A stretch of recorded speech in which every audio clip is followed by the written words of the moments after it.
இல்லைங்களா? எப்படி ஜெபிக்கணுங்கிறத நம்ம என்ன செய்யணும்? புரிந்து கொள்ள வேண்டும். ஒரு ஹைகோர்ட்டில் ஒரு ஜட்ஜி இப்படி சொன்னாராம் வக்கீலை பார்த்து, ஒன்று பாயிண்ட்டை எடுத்து, சட்ட நுணுக்கத்தை எடுத்து நீ என்ன செய்ய, செக்ஷன் எடுத்து நீ என்ன செய்ய, பேசு. இல்லை உனக்குரிய கிளையண்டுடைய பிரச்சனையை எடுத்து நீ என்ன செய்ய, பேசு. ரெண்டுமே இல்லையா, சும்மா மேசை என்ன செய்ய, தட்டிக்கிட்டே இரு. சும்மா மேசை என்ன செய்ய, தட்டிக்கிட்டே இருன்னு சொன்னாராம். அது மாதிரி தான் சிலர் என்ன செஞ்சிட்டு இருக்காங்க, சும்மா தட்டிக்கிட்டே யுவர் ஆனர் இல்லைங்களா, எதையாவது பேசிக்கிட்டு இருக்கிறது. அதெல்லாம் என்னது, ஜெபம் இல்லைங்களா? அப்போ இந்த ஜெபத்தை குறித்து நாம் என்ன செய்ய வேண்டும், அறிந்து கொள்ள வேண்டும். ஜெபம் என்பது விசுவாசியினுடைய என்னது, அதிகாரமாக இருக்கிறது. அதிகாரம் என்றால் விசுவாசிகள் ஜெபத்திலே அதிகாரத்தை செலுத்த முடியும். அதிகாரத்தை செலுத்தும் ஒரு வழியாக என்ன இருக்கிறது, ஜெபம் என்ன செய்கிறது, இருக்கிறது. அப்புறம் ஜெபம் என்பது விசுவாசிகளுடைய உரிமையாக இருக்கிறது. ஆமென். ஜெபத்தின் மூலமாக தங்களுடைய உரிமையை அவர்கள் என்ன செய்ய முடியும், உரிமையை நிலைநாட்ட முடியும். உரிமையை என்ன செய்ய முடியும், விண்ணப்பிக்க முடியும். ஜெபம் என்பது விசுவாசிகளுடைய வல்லமையாக, பவராக அது இருக்கிறது. கர்த்தர் கொடுத்திருக்கிற ஒரு பவராக, வல்லமையாக எது இருக்கிறது, ஜெபம் இருக்கிறது. வல்லமையை ஜெபத்தின் மூலமாக விசுவாசிகள் என்ன செய்ய வேண்டும், பயன்படுத்த வேண்டும். அப்புறம் ஜெபம் என்பது தேவ பிள்ளைகள் விசுவாசிகளுடைய ஆளுகையாக இருக்கிறது. ஜெபத்தின் மூலமாக விசுவாசிகள் என்ன செய்ய முடியும், சொல்லுங்க, ஆளுகை செய்ய முடியும். ஆமென். ஜெபம் என்பது தேவனுடைய ராஜ்யத்தினுடைய முக்கிய கோட்பாடாக இருக்கிறது. ஆமென் சொல்லுங்க. தேவ ராஜ்யத்தில், ஆமென், கர்த்தருடைய ராஜ்யத்தில், தேவனுடைய ராஜ்யத்தில் ஜெபம் என்பது ஒரு முக்கியமான பங்காக, சாராம்சமாக அதை என்ன செய்கிறது, இருக்கிறது இல்லையா? பழைய ஏற்பாடுல ஜெபம் இருக்கு, அப்படிதானே? பழைய ஏற்பாட்டில் என்ன இருக்கு, ஜெபம் இருக்கு. தீர்க்கதரிசிகளின் புஸ்தகத்தில் என்ன இருக்கு, ஜெபம் இருக்கு. சங்கீதங்கள்ல என்ன இருக்கு, ஜெபம் இருக்கு இல்லையா? சங்கீதங்கள்ல ஏராளமான இருக்கு. 90வது சங்கீதத்துக்கு தலைப்பே மோசையின் ஜெபம் தான் சொல்லப்பட்டிருக்கு. மோசையின் ஜெபம். அப்போ எல்லாவற்றிலும் ஜெபம் இருக்கிறது. ஆனால் எல்லாத்தையும் வாசிக்கணும். ஆனால் நம்ம நிருபங்களிலே நாம் என்ன செய்ய வேண்டும், வாழ வேண்டும். ஆமென். நிருபங்களில் இருந்து தான் நாம் என்ன செய்ய வேண்டும், ஜெபிக்க வேண்டும். கவனிக்கிறீங்களா?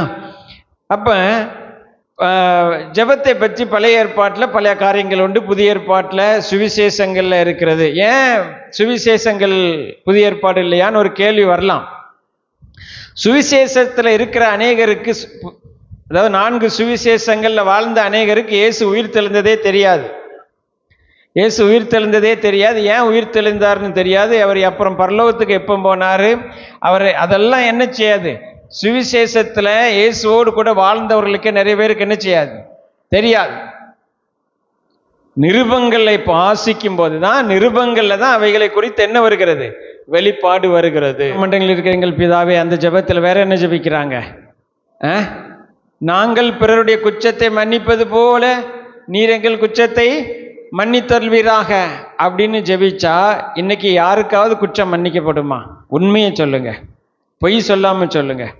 நாங்கள் எங்கள் சத்துருக்களுக்கு மன்னிப்பது போல, நாங்கள் பிறரை மன்னிப்பது போல எங்களை மன்னியும்னு சொன்னா, மனசாட்சியை தொட்டு சொல்லுங்க, இன்னைக்கு எத்தனை பேருடைய குற்றம் மன்னிக்கப்படும் சொல்லுங்க, இல்லையா?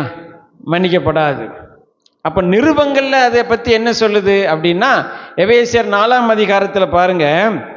எபேசியர் 4ஆம் அதிகாரத்தில் 32ஆம் வசனத்தில் என்ன சொல்றாரு பாருங்க. ஒருவருக்கொருவர் தயவாயும் மன உருக்கமாயும் இருந்து கிறிஸ்துவுக்குள் தேவன் உங்களுக்கு மன்னித்தது போல நீங்களும் ஒருவருக்கொருவர் மன்னியுங்கள் அப்படிங்கிறார். அப்படின்னா என்ன சொல்றாரு, அவர் ஏற்கனவே உங்களை மன்னிச்சிட்டாரு, நீங்க மன்னிங்க அப்படிங்கிறார். பரமண்டலங்களில் இருக்கிற ஜெபங்கள்ல இயேசு கிறிஸ்து நம்முடைய ஆண்டவர் எப்படி ஜெபிக்க கற்றுக் கொடுத்தார், நாங்கள் பிறருக்கு மன்னிக்கிறது போல எங்களுக்கு மன்னியும். அந்த ஜெபம் இப்ப நம்ம செய்யக்கூடாது. இப்போ நம்ம நிருபங்களின் காலத்துல வாழுகிறோம். அதாவது 4 சுவிசேஷத்தின் காலம், அதாவது இயேசு உயிரோடு இருந்த காலம், அதுவும் பழைய ஏற்பாடு காலம்தான், அதுவும் நியாயப்பிரமாணத்தின் காலம்தான். இப்ப அந்த காலத்துல நம்ம வாழல. இப்போ பழைய ஏற்பாட்டின் காலம் இல்லை. இயேசு வந்து ஜனங்களுக்காக ஜனங்களுடைய பாவங்களை ஏற்று மரித்து உயிர்த்தெழுந்து பரத்துக்கு போய் பரிசுத்த ஆவி பொழிந்தருளப்பட்டு பழைய ஏற்பாடு புதிய ஏற்பாடு பழைய ஏற்பாட்டு தீர்க்க தரிசனங்கள் சங்கீதங்கள் இவற்றில் இருக்கின்றெல்லாம் சொல்லப்பட்டிருக்கிற தீர்க்க தரிசனங்கள் நிறைவேறி அவற்றை குறித்த வெளிப்பாடுகள் எல்லாம் உண்டாகி நிழலெல்லாம் நிஜமாகி இருக்கிற ஒரு காலத்தில் நாம் வாழ்ந்து கொண்டிருக்கிறோம். அது போல தான் பாருங்க, நம்முடைய ஜெபத்தை குறித்து நாம நிருபங்கள்ல இருந்து நாம ஜெபிக்கணும். ஆமென். எபேசியர் 2ஆம் அதிகாரம் 7ஆம் வசனம் என்ன சொல்லுகிறது? வாசிப்போம். 2ஆம் அதிகாரம் 7ஆம் வசனம் என்ன சொல்லுகிறது? கிறிஸ்து இயேசுக்குள் நம்மை அவரோடு கூட எழுப்பி உன்னதங்களில் அவரோடு கூட உட்காரவும் செய்தார். ஆமென். இப்ப நாம என்ன செஞ்சிருக்கிறோம்? ஆண்டவரோடு இயேசு கிறிஸ்துவோடு அவருடைய உன்னதங்களில் அவரோடு கூட நாம் என்ன செய்யப்பட்டிருக்கிறோம்? உட்கார வைக்கப்பட்டிருக்கிறோம். எங்க உட்கார வைக்கப்பட்டிருக்கிறோம்? உன்னதங்களிலே. எங்க உட்கார வைக்கப்பட்டிருக்கிறோம்? சொல்லுங்க பிரதர் சிஸ்டர், எங்க உட்கார வைக்கப்பட்டிருக்கிறோம்? உன்னதங்களிலே. ஆமென். எபேசியர் 2:7 படி நாம் எல்லாரும் எங்கே உட்கார வைக்கப்பட்டிருக்கிறோம்? உன்னதங்களிலே அவரோடு கூட உட்கார வைக்கப்பட்டிருக்கிறோம். அப்ப அதுக்கு கீழே தான் என்ன வருகிறது? வான மண்டலம் வருகிறது. அதுக்கு கீழே தான் என்ன வருகிறது? வான மண்டலம் எல்லாமே வருகிறது. வான மண்டலத்துல தான் நீங்க பவுல் எபேசியர் 6ல் எழுதியிருக்கிறார்களே, எபேசியர் 6ஆம் அதிகாரத்தில் கவனிங்க. எபேசியர் 6ஆம் அதிகாரத்தில் 12ஆம் வசனத்தில் எழுதியிருக்கிறார் இல்லையா? வான மண்டலத்தில் உள்ள பொல்லாத ஆவிகளின் சேனைகளோடு நமக்கு என்ன உண்டு? போராட்டம் உண்டுன்னு எழுதியிருக்கிறார்களா? இப்போ அந்த வான மண்டலத்தின் பொல்லாத ஆவிகளின் சேனைகள்லாம் நம்முடைய காலுக்கு கீழே இருக்கிறது. ஆமென்.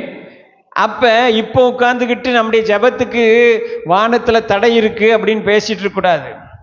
தானியேலுக்கு தடை இருந்துச்சு, உண்மைதான். தானியேல் வந்து உன்னதங்களிலே உட்கார வைக்கப்படவில்லை. நல்ல கவனிங்க. தானியேல் ஜெபித்த போது எங்க இல்ல? உன்னதங்களில் உட்கார வைக்கப்படவில்லை. கவனிக்கிறீங்களா? தாவீது ஜெபித்த போது, சங்கீதங்களை எழுதிய போது, மோசே ஜெபித்த போது இவர்கள் எல்லாரும் உன்னதங்களில் உட்கார வைக்கப்படவில்லை. ஆனால் உங்களுக்கும் எனக்கும் ஒரு விசேஷித்த காரியம் இருக்கு. நாம எங்கே உட்கார வைக்கப்பட்டிருக்கிறோம்? உன்னதங்களில் அவரோடு கூட உட்கார வைக்கப்பட்டிருக்கிறோம். அப்படியானால் நம்முடைய ஜெபத்துக்கு என்ன கிடையாது? எந்த தடையும் கிடையாது. ஜெபத்தை அவர் கேட்கிறார்.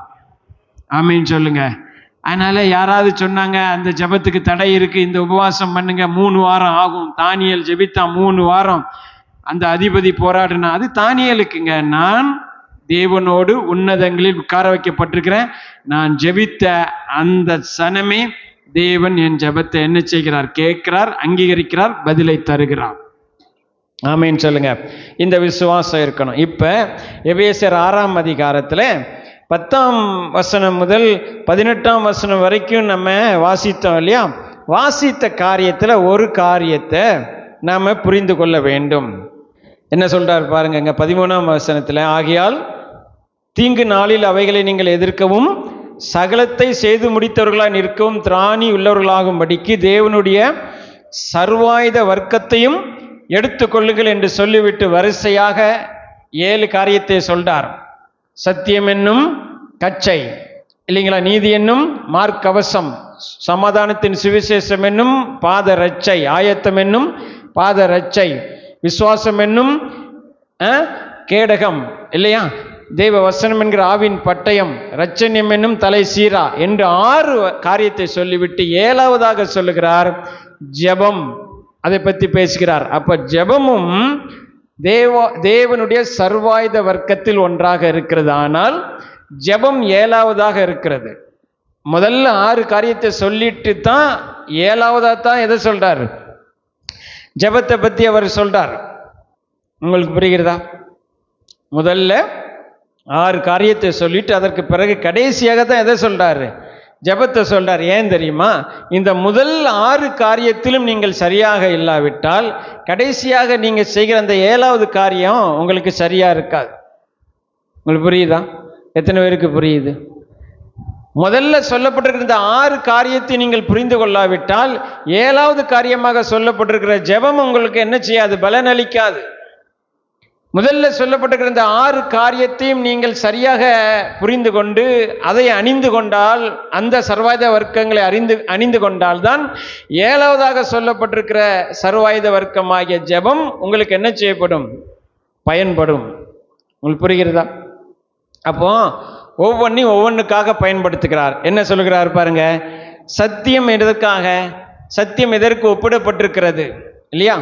அதாவது ஒரு போர் வீரன் யுத்தத்துக்கு போகும்போது அந்த நாட்களிலே இந்த சர்வாயுத வர்க்கத்தை என்ன செய்வான்? அணிந்து கொண்டு யுத்தத்துக்கு தயாராவான். யுத்தத்துக்கு என்ன செய்வான்? தயாராவான். அதுபோல இன்றைக்கு ஆவிக்குரிய பிள்ளைகளாகிய தேவ பிள்ளைகள், ஆவிக்குரிய யுத்தத்தில் இருக்கிற நீங்களும் அதுபோல சர்வாயுத வர்க்கத்தை அணிந்து கொள்ள வேண்டும் என்று சொல்லி பவுல் சொல்லுகிறார். ஆகவே ஒவ்வொன்றையும் ஒப்பிடுகிறார். எப்படி ஒப்பிடுகிறார் பாருங்க. சத்தியத்தை எதற்கு ஒப்பிடுகிறார்? கச்சையாக, பெல்ட்டை போல இல்லையா ஒப்பிடுகிறார். அப்புறம் நீதி எதற்கு ஒப்பிடுகிறார்? மார்க்கவசம், நீதி என்னும் மார்க்கவசம்.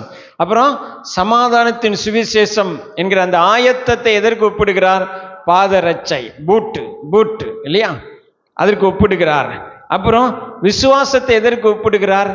கேடகத்துக்கு என்ன செய்கிறார்? ஒப்பிடுகிறார் இல்லைங்களா? அப்புறம் தேவ வசனத்தை எதற்கு ஒப்பிடுகிறார்? ஆவியின் பட்டயத்துக்கு ஒப்பிடுகிறார்.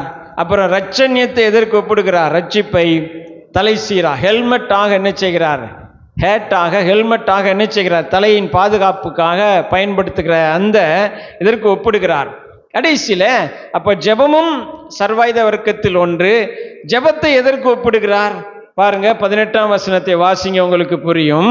எந்த சமயத்திலும் சகலவிதமான வேண்டுதலோடும் விண்ணப்பத்தோடும் ஆவினாலே ஜெபம் பண்ணி அதன் பொருட்டு மிகுந்த மன உறுதியோடும் சகல பரிசுத்தவான்களுக்காகவும் பண்ணும் வேண்டுதலோடும் விழித்து கொண்டிருங்கள் அப்படிங்கிறார்.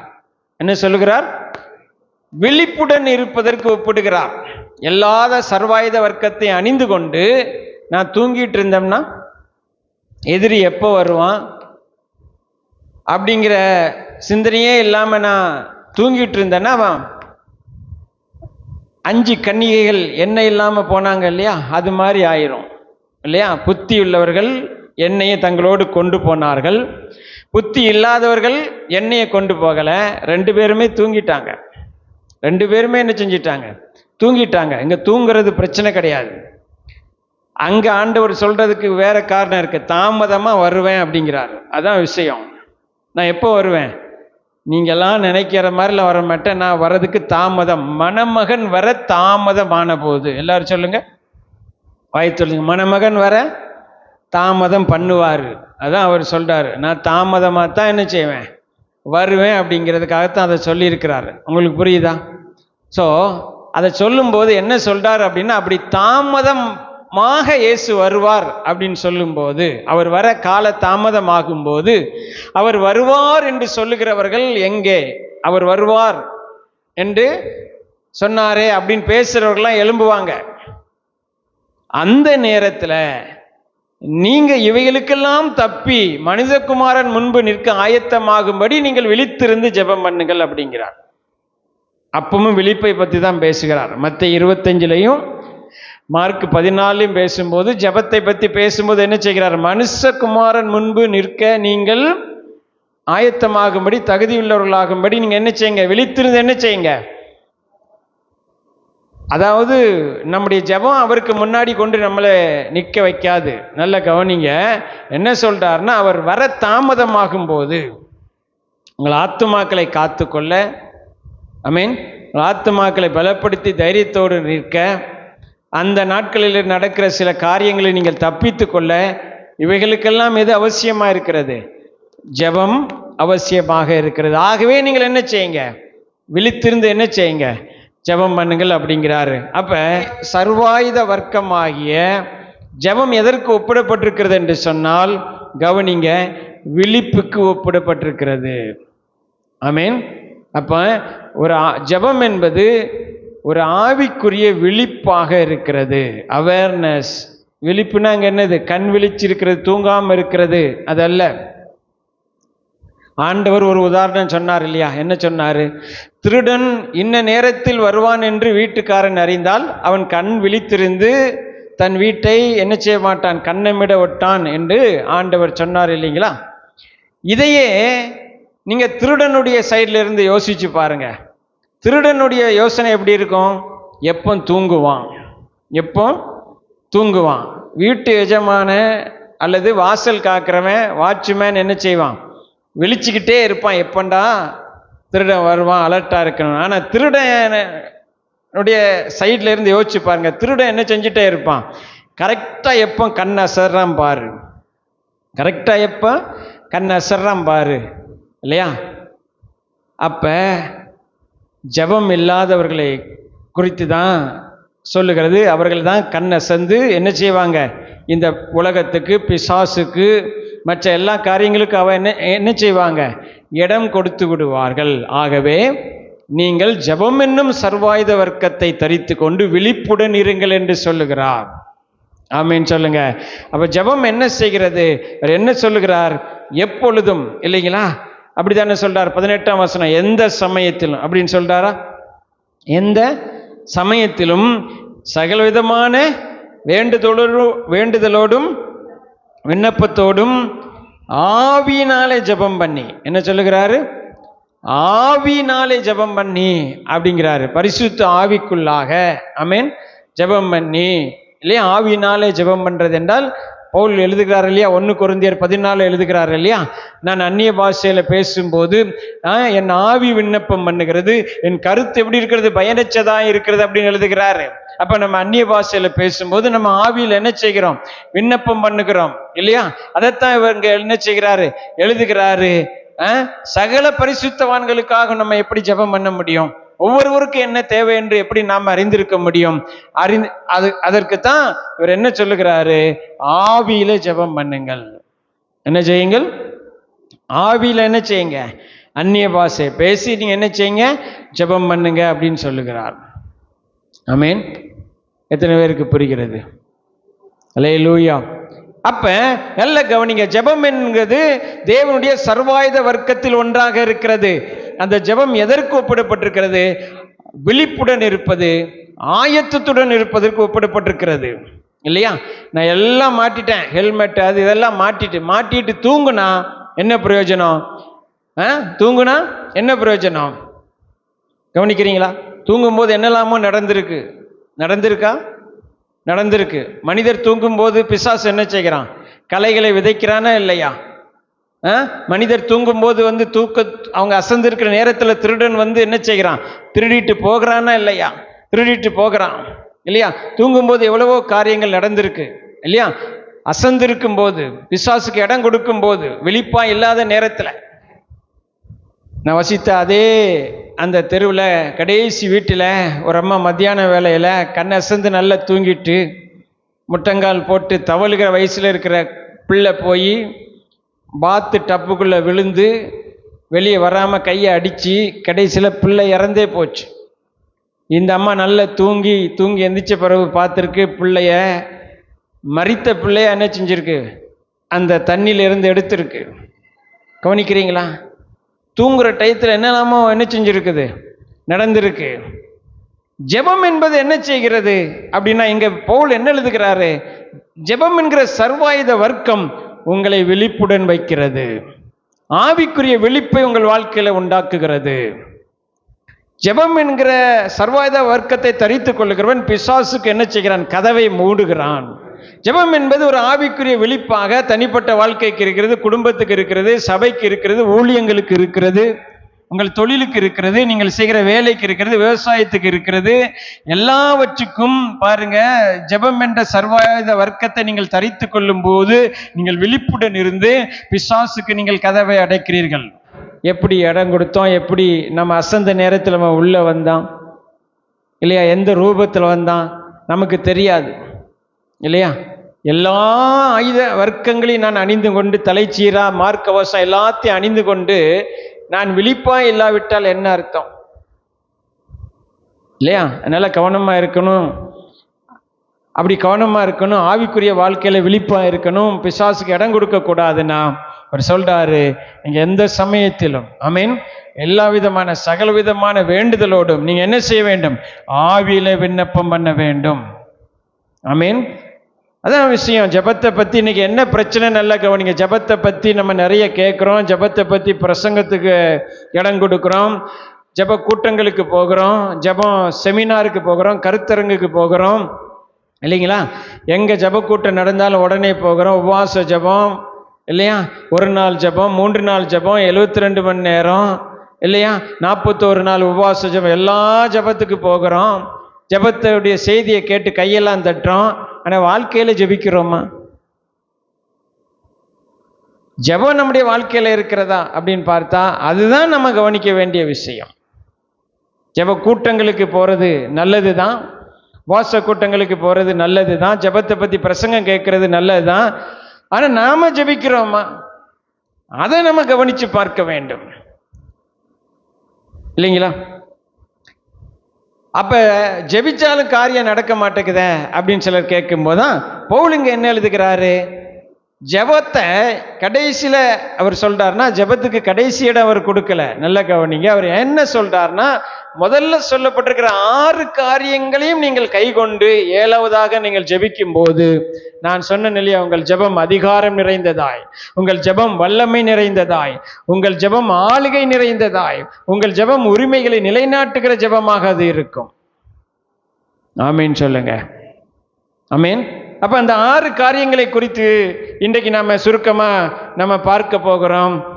6 காரியங்களை பார்க்க நமக்கு நேரம் இருக்குமான்னு தெரியல. 3 காரியங்களை நம்ம என்ன செய்ய போகிறோம்? பார்க்க போகிறோம் இல்லையா? 6 காரியங்களை முக்கியப்படுத்துகிறார். 6 காரியங்களை என்ன செய்கிறார்? வரிசைப்படுத்துகிறார் இல்லைங்களா? சத்தியம் நீதி என்று வரிசைப்படுத்துகிறார். அதுல கடைசியாக அவர் என்ன சொல்லுகிறாரு? அதுல இருந்து நம்ம ஆரம்பிக்க போகிறோம். கடைசியாக அவர் என்ன சொல்லுகிறாரோ அதுல இருந்து நம்ம என்ன செய்ய போகிறோம்? ஆரம்பிக்க போகிறோம். கடைசியாக என்ன சொல்லுகிறாரு? 17ஆம் வசனத்தில் பாருங்க. இரட்சண்யம் என்னும் தலைச்சீராவையும் தேவ வசனமாகிய ஆவின் பட்டயத்தையும் எடுத்துக்கொள்ளுங்கள் அப்படிங்கிறார். கடைசியாக அவர் என்ன சொல்லுகிறாரு அப்படின்னா, ஆவின் பட்டயத்தை எடுத்துக்கொள்ளுங்கிறார். அப்ப அதைத்தான் நம்ம முதல்ல செய்யணும். அதை நான் உங்களுக்கு சொன்னேன். ஹைகோர்ட்ல ஜட்ஜி சொன்னாராம் வக்கீல பார்த்து, நீ ஒன்று பாயிண்ட்டை பிடிச்சி பேசு, சட்டத்தை பிடிச்சி பேசு, அல்லது உன் கிளையண்ட்டுடைய உண்மையை என்னவோ அதை சொல்லி பேசு. சும்மா சும்மா மேசையை தட்டிக்கிட்டே இருந்தால் என்ன அர்த்தம்னு கேட்டாராம். இன்னைக்கு நிறைய கிறிஸ்தவனுடைய ஜெபம் அப்படிதான் இருக்குது. சும்மா மேஜையை தட்டுகிறது. எதுக்கு சத்தம் போடுறோம்? ஏன் சத்தம் போடுறோம்? என்ன கூப்பாடு பண்ணுறோம்? எதுக்காக ஜெபம் பண்ணுறோம்? எதை அடிப்படையாக வச்சு ஜெபம் பண்ணுகிறோம்? எந்த சட்டத்தின் அடிப்படையில் வாதாடுறீங்க சார் அப்படின்னு கேட்டால் இந்த சட்டம்னு வக்கீல் சொல்லணுமா வேண்டாமா? இல்லைங்களா? எந்த வசனத்தின் அடிப்படையில் நீங்கள் ஜெபிக்கிறீங்க, எந்த ஆதாரத்தின் அடிப்படையில் நீங்கள் கேட்கிறீங்க அப்படின்னு நம்ம சொல்லணுமா வேண்டாம்? அதைத்தான் இவங்க என்ன சொல்லுகிறாரு? நீங்கள் தேவ வசனமாகிய ஆவின் பட்டயத்தை நீங்கள் என்ன செய்யுங்க? எடுத்துக்கொள்ளுங்கள் என்று சொல்லுகிறார். ஆமீன் இல்லைங்களா? அப்போ ஒரு ஜெபத்தில் ரொம்ப முக்கியமானது கர்த்தருடைய வார்த்தை, வார்த்தையின் அடிப்படையில் செய்யப்படுகிற ஜெபம். அப்போ அவரிடத்தில் நாம் ஜெபிக்கும் போது கர்த்தருடைய வார்த்தையை நாம் என்ன செய்ய கொண்டு போக வேண்டும்? கொண்டு போய் அந்த வார்த்தையின் அடிப்படையில் நான் கேட்கிறேன். ஆமீன் சொல்லுங்க இல்லைங்களா? 18ஆம் நூற்றாண்டில் மிகப்பெரிய எழுப்புதலுக்கு காரணமாக இருந்த சார்லஸ் பின்னி அப்படிங்கிற ஒரு தெய்வ மனிதன், அவர் போகிற பட்டணத்திலெல்லாம் கிராமங்களிலெல்லாம் அவர் கூட்டங்கள் நடத்தினா அன்றைக்கு அந்த அந்த கிராமமே மனம் திரும்புமா, அந்த பட்டணமே ரட்சிக்கப்படுமா. அப்படிதான் அவர் போகிற ஒரு பட்டணத்தில் அவர் இன்றைக்கு சுவிசேஷம் அறிவித்து கூட்டத்தை நடத்தினா அடுத்த நாள் அங்கே இருக்கிற சாராய கடையெல்லாம் அடைச்சிருவாங்களாம். ஏன்னா குடிப்பதுக்கு ஆளே இருக்க மாட்டாங்களாம். கவனிக்கிறீங்களா? அப்படிப்பட்ட ஒரு மிகப்பெரிய தெய்வ மனிதன் என்ன செய்வாராம்? எங்கே போய் கூட்டம் நடத்துகிறாரோ அந்த தேசத்தில் அதிகாலையில் 4 மணிக்கே எந்திரிச்சு 4 மணிலேருந்து 8 மணி வரைக்கும் போய் ஆவியில் அந்நிய பாஷையில் அவர் என்ன செய்வாராம்? ஜெபம் பண்ணுவாராம். வீட்டில் இருந்து ஜெபம் பண்ண மாட்டாராம். தனியாக போய் ஒரு வனாந்தரம்ன இடத்துல போய் சத்தம் போட்டு ஜெபம் பண்ணுவாராம். கவனிக்கிறீங்களா? அதனால் பாஸ்டர் நானும் 4 மணிக்கே எந்திரிக்கணுமா, சத்தம் போட்டு ஜெபம் பண்ணுமான்னு நீங்கள் புது ரூல்ஸ் எல்லாம் உருவாக்க வேண்டாம். நல்லா தூங்கி எந்திரிச்சே ஜெபம் பண்ணுங்க. சொல்ல போகிற பாயிண்டை மட்டும் கவனிங்க. அதாவது அவர் ஜெபம் பண்ணும்போது என்ன செய்வாராம்? கர்த்தருடைய வார்த்தையை எடுத்து பேசுவாராம். வாக்குத்தத்தத்தை எடுத்து பேசி ஆண்டவர்கிட்ட எப்படி ஜெபம் பண்ணுவாராம்? ஆண்டவரே, நீர் சொல்லி இருக்கிறீரே, ஆவியை ஊற்றுவேன் சொல்லி இருக்கிறீரே, ஊற்றுங்க ஆண்டவரே. உம்முடைய வார்த்தையை கொண்டு பேசும்போது அங்கே அற்புதம் நடக்கும்னு சொல்லி இருக்கிறீரே, நீங்க ஏன் செய்யல? அப்படின்னுலாம் என்ன செய்வாராம்? வழக்காடி கேட்டு என்ன செய்வாராம்? காலையிலே ஜெபம் பண்ணுவாராம். கவனிக்கிறீங்களா? ஆமேன். அப்ப வழக்காடி வார்த்தையை பயன்படுத்தி, ஆமேன், அப்படிங்கிறத நீங்க கவனிக்கணும். வழக்காடினா ஆண்டவர்கிட்ட கேட்கறதா இருந்தா இந்த வார்த்தையின்படி கேட்கிற ஆண்டவர், நீங்க சொல்லி இருக்கீங்களா ஆண்டவரே, இப்படி வாக்குத்தத்தம் இப்படி சொல்லி இருக்கிறதே, உன்னை ஆசீர்வதிக்கவே ஆசீர்வதித்து பெருகவே பெருக பண்ணுவேன் நீங்க சொன்னீங்களே ஆண்டவரே, நான் உனக்கு ஆரோக்கியத்தை வர பண்ணுவேன்னு சொல்லி இருக்கிறீரே, உன் அப்பத்தையும் தண்ணீரையும் ஆசீர்வதிப்பேன் என்று சொல்லி இருக்கிறீரே, என் அப்பத்தையும் தண்ணீரையும் ஆசீர்வதிக்கவே ஆசீர்வதிப்பேன் என்று வாக்கு பண்ணியிருக்கிறதுனால நான் கேட்கிறேன் ஆண்டவரே, ஆசீர்வதிங்க கர்த்தாவே. என் பிள்ளைகளுக்காக ஜெபிக்கும் போது அப்ப நம்ம என்ன செய்யணும்? என் பிள்ளைகள் எல்லாம் கர்த்தரால் போதிக்கப்பட்டிருக்கும், அப்படியே சமாதானம் பெரிதா இருக்கும் என்று சொல்லியிருக்கீங்களே, அந்த வார்த்தையின்படி நான் கேட்கிறேன் ஆண்டவரே. ஆமேன். அல்லேலூயா. இல்லையா? அப்போ வார்த்தையை எடுத்துக்கொண்டும் வாக்குத்தத்தத்தை எடுத்துக்கொண்டும் என்ன செய்ய வேண்டும்? நாம ஜெபிக்கும் போதுதான் அந்த ஜெபம் அதிகாரம் நிறைந்ததாய், அந்த ஜெபம் இல்லையா அங்கீகரிக்கப்பட்டதாக, அந்த ஜெபத்துக்கு ஆளுகை உள்ளதாக அது மாறிவிடுகிறது. ஆண்டவர் இயேசு கிறிஸ்து என்ன சொன்னாரு? பிசாசு வரும்போது என்ன செய்தாரு? சோதிக்க வரும்போது என்ன செய்தார்? எழுதியிருக்கிறதே என்று சொன்னார். எதை பயன்படுத்தினார்? சொல்லுங்க, எதை பயன்படுத்தினார்? எழுதியிருக்கிறதே என்று கர்த்தருடைய வார்த்தை என்ன செய்தார்? பயன்படுத்தினார். ஆகவே நல்ல கவனிங்க, நம்ம ஜெபிக்கும் போது கர்த்தருடைய வார்த்தையும் நம்முடைய வாக்குத்தத்தத்தையும் வைத்து நாம் என்ன செய்ய வேண்டும்? நம்முடைய ஜெபத்தை, விண்ணப்பத்தை ஏறெடுக்க வேண்டும். என் நாமத்தில் நீங்கள் எதை கேட்டாலும் செய்வேன்னு சொல்லியிருக்கிறாரா? சொல்லியிருக்கிறார் இல்லையா? எதை கேட்டாலும்ங்கிறதுல என்ன அர்த்தமாகிறதுனா, நான் உங்களுக்கு என்னெல்லாம் தருவேன்னு சொல்லியிருக்கிறேனோ, அல்லது புதிய உடன்படிக்கையில் என்னெல்லாம் உங்களுக்கு இருக்கிறதோ அதை கேட்டால், அதுல எதை கேட்டாலும் செய்வேன்னு சொல்லியிருக்கிறார். ஆமேன். அப்படிதான் நம்ம என்ன செய்ய முடியும்? கேட்க முடியும். அப்போ வார்த்தையை வைத்து, வாக்குத்தத்தத்தை வைத்து, அடுத்து அவருடைய உடன்படிக்கையில் நமக்கு என்னெல்லாம் தருவேன்னு சொல்லியிருக்கிறாரோ அதை முன்வைத்து நம்ம கேட்கும்போது அந்த ஜெபம் வெற்றியுள்ள ஜெபமாக அது மாறுகிறது. ஆமேன் சொல்லுங்க. அடுத்து என்ன சொல்றாரு? இரட்சண்யம் என்னும் தலைச்சீராவை அப்படிங்கிறார். என்ன சொல்றாரு? இரட்சண்யம் என்னும் தலைச்சீரா, ஹெல்மெட்டை பற்றி அவர் பேசுகிறார். தலையை பாதுகாக்கிற ஒரு முக்கியமான காரியம். இன்னைக்கு நிறைய பேருடைய தலையை பாதுகாக்க இந்த ஹெல்மெட் தேவை. ஏன்னா நிறைய பேர் தலையை திறந்து பார்த்தீங்கன்னா உள்ள என்ன இருக்கிறது? செல்போன் இருக்கு, உள்ள டிவி இருக்கு. நிறைய பேர் தலையை திறந்து உள்ள பார்த்தீங்கன்னா சீரியல் ஓடிட்டு இருக்கு இல்லையா? ஏன்னு கேளுங்க. இந்த தலையை பாதுகாக்கணும். தலையை என்ன செய்யணும்? பாதுகாக்கணும். ஏன்னா இந்த தலை தான் கமாண்ட் சென்டர். எப்படி கம்ப்யூட்டர்ல CPU அதுதான் முக்கியமான இது, அதுதான் எல்லாத்துக்கும் கட்டளை கொடுக்குது. அதுபோல இந்த தலை தான் அந்த சரீரத்துக்கு என்ன செய்யுது? கண்ட்ரோல் பண்ணுது, கட்டளை கொடுக்கு. ஆனா இந்த தலையே ஒன்று கண்ட்ரோல் பண்ணுது பாருங்க. என்னது கண்ட்ரோல் பண்ணுது இன்னைக்கு விசுவாசிகளை? சீரியலும், மொபைலும், இன்டர்நெட்டும், அவங்க சொன்னதும் இவங்க சொன்னதும், நியூஸ் பேப்பரும் இல்லையா, அந்த வதந்தியும் இந்த வதந்தியும், யூடியூப்லையும் வாட்ஸ்அப்லையும் வந்த வதந்தி தான் என்ன செய்யுது? தலையை கண்ட்ரோல் பண்ணுது. அதனால தான் அந்த தலைக்கு ஒரு ஹெல்மெட் தேவை. தலைக்கு என்ன தேவை? ஹெல்மெட் தேவை இல்லைங்களா? நல்ல தியானமும் நல்ல எண்ணமும் இல்லைங்களா, நல்ல சிந்தனையும் எங்கே இருக்க வேண்டும்? ஒரு விசுவாசிக்கு இருக்க வேண்டும் இல்லையா? தலையை பாதுகாக்க வேண்டும். தலையை என்ன செய்ய வேண்டும்? பாதுகாக்க வேண்டும். அப்படின்னு சொல்லும்போது அவர் என்ன பயன்படுத்துகிறார்? இரட்சண்யம் என்னும் தலைச்சீரா. எதை பயன்படுத்துகிறார்? இரட்சண்யம் என்னும் தலைச்சீரா. ஆமீன். ரட்சிப்பு, சால்வேஷன். ஆமீன். தேவன் நமக்கு விலையேற பெற்ற ரட்சிப்பை தந்திருக்கிறார். இதில் யாருக்காவது சந்தேகம் இருக்கிறதா? ஹல்லேலூயா இல்லையா? 1 தெசலோனிக்கருக்கு எழுதும்போது 5ஆம் அதிகாரத்தில் இதே வார்த்தையை பயன்படுத்துகிறார். அதில் கூட நம்பிக்கையும் சேர்க்கிறார். எதையும் சேர்க்கிறார்?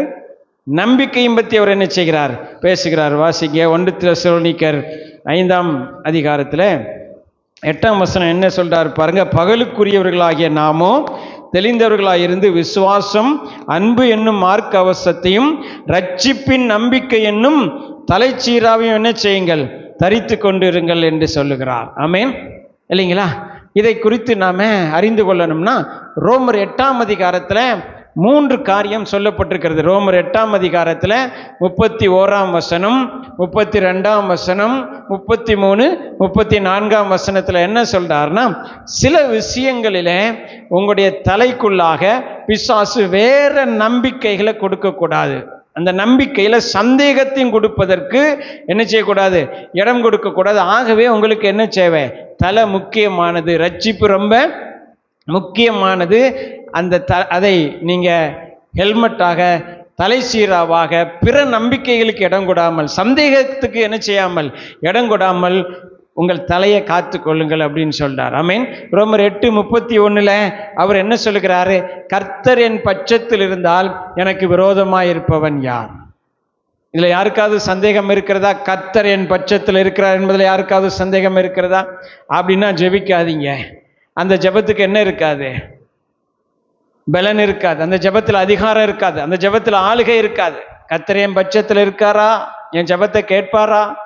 சந்தேகமே வேண்டாம், கர்த்தர் உங்கள் பட்சத்தில் தான் இருக்கிறார். யாரெல்லாம் இயேசு கிறிஸ்துவின் இரத்தத்தினால கழுவப்பட்டிருக்கிறார்களோ அவர்கள் பட்சத்தில் கர்த்தர் இருக்கிறார். அவர்களுக்கு எதிராக இருக்கவே மாட்டார். ஆமேன். இந்த நம்பிக்கை என்னும் தலை சீராவை அணிந்து கொள்ளுங்கள். ஆமேன். அப்ப ரோமர் 8:32 என்ன சொல்லுகிறாரு, தம்முடைய சொந்த குமாரன் என்று பாராமல் அவரையே தந்தவர், அவரோடு கூட மற்ற எல்லாவற்றையும் நமக்கு தராமல் இருப்பது எப்படி? எனக்கு செய்யாமல் யாருக்கு செய்வார்? எனக்கு சிறந்ததை செய்வார். எனக்காக இயேசுவையே கொடுத்துட்டாரு, ஜீவனையே கொடுத்துட்டாரு. இனி நான் கேட்டு எதையாவது தராமல் இருப்பாராம் அப்படிங்கிற சந்தேகம் உங்களுக்கு வரக்கூடாது. அதில் உங்களுக்கு நம்பிக்கை இருக்க வேண்டும். ஏனென்றால் நீங்கள் ரட்சிக்கப்பட்டிருக்கிறீர்கள். அந்த ரட்சிப்பு ஆமேன் உங்களுக்கு தகுதியாக இருக்கிறபடினால நீங்கள் ஜெபிக்கிற எல்லா ஜெபத்தையும் அவர் கேட்டு உங்களுக்கு சிறந்ததையே தருவார். ஆமேன். அடுத்து என்ன சொல்றாரு, 33, 34ஆம் வசனத்தில் என்ன சொல்றாரு, கர்த்தர் தெரிந்து கொண்டவர்கள் மேல் குற்றம் சாட்டுகிறவன் யார் அப்படின்னு சொல்றாரா, சொல்லலையா? இல்லைங்களா? தேவனே அவர்களை நீதிமான் ஆக்கிறவர், கிறிஸ்துவே மரித்தவர் என்று சொல்கிறார். அதற்கு அர்த்தம் என்ன? தேவனே அவங்களை நீதிமான் ஆக்கிட்டாரு, கிறிஸ்துவே அவர்களுக்காக என்ன செஞ்சிட்டாரு, மரித்துட்டாரு. அவங்களை நீதிமான் ஆக்க வேண்டும் என்பதற்காக மரித்த கிறிஸ்துவே, அவர்களை நீதிமான் ஆக்க வேண்டும் என்பதற்காகவே தன்னுடைய குமாரனை கொடுத்த தேவனே அவர்களை மறுபடி குற்றப்படுத்தி ஆக்கினைக்குள்ள ஆக்குவாரா என்பதுதான் அந்த வசனத்தினுடைய அர்த்தம். நல்லா கவனிக்கிறீங்களா?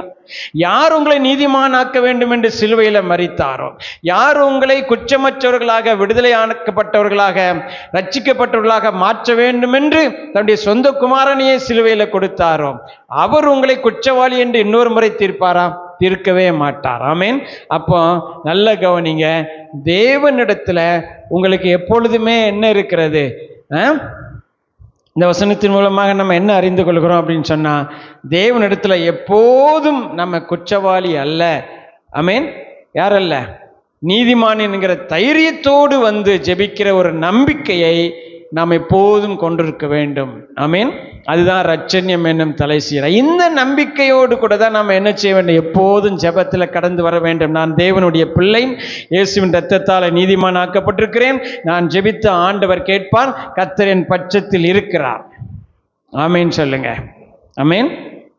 அடுத்து அதற்கு முந்தின வசனம் என்ன சொல்லுகிறார் பாருங்க, எல்லாவற்றிற்கும் மேலாக நீங்கள் விசுவாசம் என்னும் கேடகத்தை என்ன செய்யுங்கள், பிடித்து கொண்டவர்களாய் நில்லுங்கள். ஆமேன். அடுத்து என்ன சொல்கிறார், நீங்கள் எல்லாவற்றுக்கும் மேல விசுவாசம் என்னும் கேடகத்தை பிடித்து கொண்டவர்களாய் நில்லுங்கள். எங்க ஜெபத்தில் அடுத்து முக்கியமானது என்னது? விசுவாசம். ஆமேன். தேவனிடத்தில் சேருகிறவர் அவர் உண்டென்றும் அவர் தம்மை தேடுகிறவருக்கு பலன் அளிக்கிறவர் என்றும் விசுவாசிக்க வேண்டும். ஆமேன். விசுவாசம் இல்லாமல் தேவனுக்கு பிரியமாயிருப்பது கூடாத காரியம் என்று வேதம் சொல்லுகிறதா இல்லையா? விசுவாசம் உள்ள ஜெபம் பிணியாளியை என்ன செய்யும், ரட்சிக்கும் என்று வேதம் சொல்லுகிறதா இல்லையா? அப்ப ஜெபத்தில் ரொம்ப முக்கியம், தேவையானது என்ன? விசுவாசம். ஜெபத்தில் ரொம்ப முக்கியமானது என்னது? விசுவாசம். முதல்ல கர்த்தருடைய வார்த்தை முக்கியம், அப்புறம் ரட்சிப்பை குறித்த நம்பிக்கை முக்கியம், அதற்கப்புறம் விசுவாசம். இந்த விசுவாசம் எதை பத்தினா, நான் எதற்காக ஜெபிக்கிறேனோ அதுல எனக்கு விசுவாசம். இது ரட்சிப்பை பத்தின விசுவாசம் இல்லை. இது என்ன விசுவாசம்னா, நான் எதற்காக ஜெபிக்கிறேனோ அந்த ஜெபத்தை பத்தி எனக்கு என்ன இருக்கணும், விசுவாசம் இருக்கணும். ஆமீன் சொல்லுங்க. அது எப்படி இருக்கும்? ஒரு உதாரணத்தை பார்த்து நம்ம முடிக்கலாம். கவனிங்க, இந்த விசுவாசத்தை குறித்து ஒரு உதாரணத்தை நம்ம பார்ப்போம். மார்க் 11ஆம் அதிகாரத்தில் 22, 23, 24 வசனம் என்ன சொல்லுகிறது பாருங்க. மார்க் எழுதின சுவிசேஷ புஸ்தகம் 11ஆம் அதிகாரம் 22, 23, 24 இயேசு அவர்களை நோக்கி, தேவனிடத்தில் விசுவாசம் உள்ளவர்களாயிருங்கள். எவனாகிலும் இந்த மலையை பார்த்து நீ பெயர்ந்து சமுத்திரத்திலே தள்ளுண்டு போ என்று சொல்லி தான் சொன்னபடியே நடக்கும் என்று தன் இருதயத்தில் சந்தேகப்படாமல் விசுவாசித்தால் அவன் சொன்னபடியே ஆகும் என்று மெய்யாகவே உங்களுக்கு சொல்லுகிறேன். ஆதலால் நீங்கள் ஜெபம் பண்ணும்போது எவைகளை கேட்டுக்கொள்வீர்களோ அவைகளை பெற்றுக்கொள்வோம் என்று விசுவாசியுங்கள், அப்பொழுது அவைகள் உங்களுக்கு உண்டாகும் என்று சொல்லுகிறேன். ஆமென். அப்ப ஆண்டவர் விசுவாசம் உள்ளவர்களாய் இருங்கள்னு 22ஆம் வசனத்துல பேசுகிறார். 23ஆம் வசனத்துல என்ன பேசுகிறாரு? எவனாவது தான் சொன்னபடியே நடக்கும் இந்த மரத்தை பார்த்து வேரோடு பிடுங்குண்டு நீ போ என்று சொல்லி தன் இருதயத்தில் சந்தேகப்படாமல் விசுவாசித்தால் அவன் சொன்னபடியே நடக்கும் என்று சொல்லுகிறேன் சொல்லிட்டு, கவனிங்க 24ஆம் வசனத்துல பாருங்க, ஆதலால் அப்படின்னு சொல்றாரா? ஆதலால் நீங்கள் ஜெபம் பண்ணும்போது, அப்ப ஜெபத்தை பத்தி தான் இங்க பேசுகிறார். எதை பத்தி தான் பேசுறார்? ஜெபத்தை பத்தி தான் பேசுகிறார். ஜெபத்தில் விசுவாசத்தை பத்தி பேசுகிறார். எதை பத்தி பேசுகிறார்? ஜெபத்தை பற்றியும் ஜெபத்தில் விசுவாசத்தை பற்றியும் பேசுகிறார். அப்படியானால் ஒரு காரியத்தை நாம் புரிந்து கொள்ள முடிகிறது. ஒரு காரியம் நமக்கு தெளிவாக புரிகிறது. என்னவென்றால், இயேசு கிறிஸ்து இந்த இடத்துல ஜெபம் பண்ணி இருக்கிறார். ஆண்டவர் இயேசு கிறிஸ்து இந்த இடத்துல என்ன செஞ்சிருக்கிறார்? அதாவது மரத்தை பார்த்து பேசுவதற்கு முன்னாடி ஜெபம் பண்ணி இருக்கிறார். இந்த மரத்துல கனியை தேடினார், கனி இல்லை. கனி இல்லைன்னு அதை ஆண்டவர் என்ன சொல்லிட்டார்? இனி ஒரு காலம் ஒருவனும் உன்னிடத்துல கனியை புசியாதிருப்பானாகன்னு சொல்லிட்டார். அந்த மரம் மறுநாள் அவர்கள் வரும்போது பார்க்கும்போது 24 மணி நேரம் கழிச்சு அவர்கள் வரும்போது பட்டு போச்சு. அப்போதான் பேதுரு கேட்கிறார், ஆண்டவரே நீர் சபித்த அத்திமரம் பட்டு போச்சேன்னு சொல்லும்போது ஆண்டவர் சொல்றார், நீங்க விசுவாசம் உள்ளவர்களா இருங்கிறார். சொல்லிட்டு சொல்றாரு, ஜெபத்தை பத்தி பேசுகிறார். அப்ப ஆண்டவர் இந்த மரத்தை பார்த்து பேசுவதற்கு முன்னாடி என்ன செஞ்சிருக்கிறாரு? பிதாவை நோக்கி, ஆண்டவரே இந்த மரம் தேவையில்லாம இருக்கிறது, இது கனி இல்லாமல் போக செய்வீராகன்னு ஜெபம் பண்ணியிருக்கிறார். ஜெபம் பண்ணிய பிறகு மரத்தை பார்த்து பேசி இருக்கிறார். ஆமென் சொல்லுங்க. அப்ப ஜெபம் பண்ண பிறகு நீங்க பேசுகிற வார்த்தைகள் உங்கள் விசுவாசத்தை உங்களுக்கு வெளிப்படுத்தும். ஜெபம் பண்ண பிறகு என்ன பேசுறீங்கன்னு கவனிச்சு பாருங்க.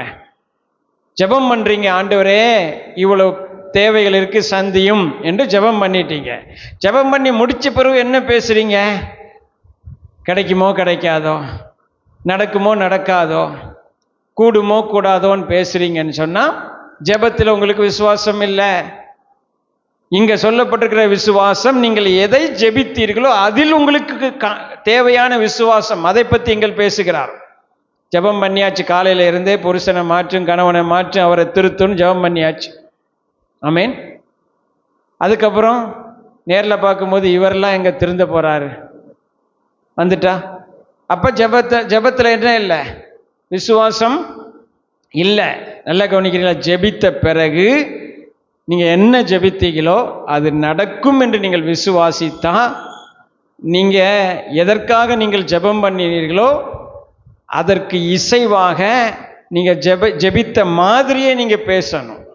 அதுதான் விசுவாசம். அதான் என்னது விசுவாசம். நான் ஜெபித்திருக்கிறேன், உதாரணமாக ஏதோ ஒரு தேவைக்கு ஃபீஸ் கட்டணும்னு காலையில ஜெபம் பண்ணி இருக்கிறேன். அப்போ ஜெபம் பண்ண பிறகு நான் என்ன பேச போகிறேன்? என்ன செய்ய போகிறேன்? நான் ஜெபம் பண்ணியிருக்கிறபடியே ஆண்டவர் எனக்கு இந்த பணத்தை எனக்கு தருவதற்காய் ஸ்தோத்திரம். ஆமீன். தடையா இருக்கிற மரமே, தடையா இருக்கிற மலையே, நீ வேரோடு பிடுங்குண்டு போவாயாக என்று சொல்லி நீங்கள் பேச வேண்டும். ஆமாவா இல்லைங்களா? ஆமீன். என்ன ஜெபிச்சிருக்கிறோமோ அதற்கு எதிராக பேசும்போது உங்களுக்கு அது எதை வெளிக்காட்டுகிறது? அவிசுவாசத்தை காட்டுகிறது. கவனிக்கிறீங்களா? ஏன்னா நம்ம ஜெபம் பண்ணி முடிச்ச பிறகு நம்ம எதற்காக ஜெபித்தோனோ, எதற்காக நம்ம ஜெபித்திருக்கிறோமோ அதற்கு எதிரான சூழ்நிலைகள் நடக்கலாம். நம்ம ஜெபித்த மாதிரியே அங்கே இல்லாமல் இருக்கலாம். அந்த நேரத்திலும் சூழ்நிலை எதிராக இருந்தாலும், எல்லாம் எதிராக இருந்தாலும், ஜெபிக்கிறதெல்லாம் ஜெபிச்சுட்டு வந்திருக்கிறேன், காலையிலேருந்தே என்ன செஞ்சுட்டு இருக்கிறேன், பிள்ளைகளுக்காக ஜெபிச்சுட்டு வந்திருக்கிறேன், பிள்ளைகள் நல்லா இருக்கணும்னு, பிள்ளைகள் திருந்தணும்னு ஜெபிச்சுட்டு வந்திருக்கிறேன். வந்து பார்த்தா பிள்ளை நல்லா இல்லாத மாதிரி ஒரு சூழ்நிலை வந்தாலும் அந்த நேரத்திலும் ஆமீன், இல்லை நான் ஜெபம் பண்ணியிருக்கிறேன், என் ஜெபத்தை கர்த்தர் கேட்டிருக்கிறார், என் பிள்ளைகள் நல்ல ஆவார்கள், என் பிள்ளைகளுக்கு எதிராக இருக்கிற பொல்லாத பிசாசே நீ வேரோடு பிடுங்கின்று என்ன செய்வாயாக, எங்கள் எல்லைகளை விட்டு போவாயாக என்று சொல்லும்போது நீங்கள் என்ன ஜெபிச்சிருக்கிறீங்களோ அந்த ஜெபத்துக்குரிய விசுவாசத்தை உங்கள் வாழ்க்கையில் நீங்கள் காட்டுகிறீர்கள். அப்பொழுது ஆண்டவர் சொல்லுகிறார், அது உங்களுக்கு உண்டாகும். ஆமீன் சொல்லுங்க. இப்போ நல்ல கவனிங்க, இயேசு மரத்தை பார்த்து முதல் நாள் தான் பேசினார், ரெண்டாவது நாள் வரும்போது தான் மரம் பட்டு போயிருக்கு. ஆமீன். அப்போ ஆண்டவர் பேசி ஜெபிச்சு மரம் பட்டு போவதுக்கு 24 மணி நேரம் ஆனது போல உங்களுடைய என்னுடைய நாம் ஜெபிக்கிற ஜெபங்களுக்கு பதில் வதற்கு 24 மணி நேரமோ 48 மணி நேரமோ 2 நாளோ 3 நாளோ 1 வாரமோ ஆகலாம், 1 மாதம் கூட ஆகலான்னு வச்சுக்கொள்ளுங்களேன். இந்த காத்திருக்க நேரத்தில் நீங்கள் உங்கள் வாயை திறந்து என்ன பேசுறீங்க என்பது உங்கள் விசுவாசத்தை காட்டும். அதனால தான் இவர் சொல்றாரு, நீங்க பேசுங்க, எதற்காக ஜெபிச்சிருக்கீங்களோ அதற்கு ஏற்றபடி பேசுங்க, எதற்காக ஜெபிச்சிருக்கீங்களோ அதற்கு தடை வருகிறத அந்த தடைக்கு விரோதமா பேசுங்க. அப்படி நீங்க பேசும்போது உங்கள் விசுவாசத்தை வெளிப்படுத்துறீங்க. அந்த விசுவாசமுள்ள ஜெபம் ஆமீன் பிணியாளியை ரட்சிக்கும். அந்த விசுவாசமுள்ள ஜெபம் என்ன செய்யும்? ஆமீன் அற்புதங்களை கொண்டு வரும். அவன் சொன்னபடியே நடக்கும். ஆமீன் சொல்லுங்க. அப்ப 3 காரியங்களை பார்த்திருக்கிறோம். 1 தேவ வார்த்தையினால் நிறைந்த ஜெபம், 2வது ரட்சிப்பின் நம்பிக்கையோடு கூடிய ஜெபம், 3வது விசுவாசத்தோடு கூடிய ஜெபம். ஆமீன். இன்னும் 3 காரியங்கள் இருக்கிறது, அதை நாம் தொடர்ந்து நாம் தியானிப்போம். இப்பொழுது நாம் எல்லாரும் எழுந்திருந்து ஆமீன் கர்த்தரை ஸ்தோத்திரம் பண்ணுவோம்.